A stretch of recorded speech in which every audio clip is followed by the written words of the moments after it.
အခြေအနေရောက်သွားတယ်ကျင်းတတ်သွားပြီဆိုရှိတယ်နော်နောက်တစ်ခုတစ်ချက်အဲ့ဒါနဲ့ပတ်သက်ပြီးပြောတယ်ဘဝမှာအရန်လုပ်ချင်တယ်လုပ်လို့ရှိရင် perfect ဖြစ်တဲ့အချိန်မစောင့်ဘူး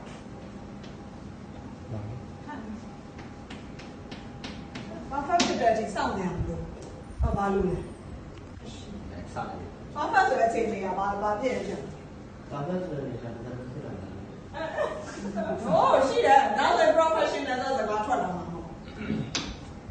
professional ဆိုတော့သူ့လုပ်ကိုဘယ်နေရာလုပ်တတ်တယ်အဲ့ဒါ perfect ပဲ ဒီလိုမျိုးဆန္ဒတွေအဆုံးသတ်လို့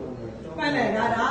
emotion teacher mentally ပေါ့နော် universal truth ကိုပြောရင်တော့ there is no perfect လောကမှာပြည့်စုံတဲ့လူကမရှိဘူးဒါတော့ဘာဒါပေမဲ့ teacher တို့အလုံးလုံးမယ်ဘဝမှာပညာတွေသင်အောင်မယ်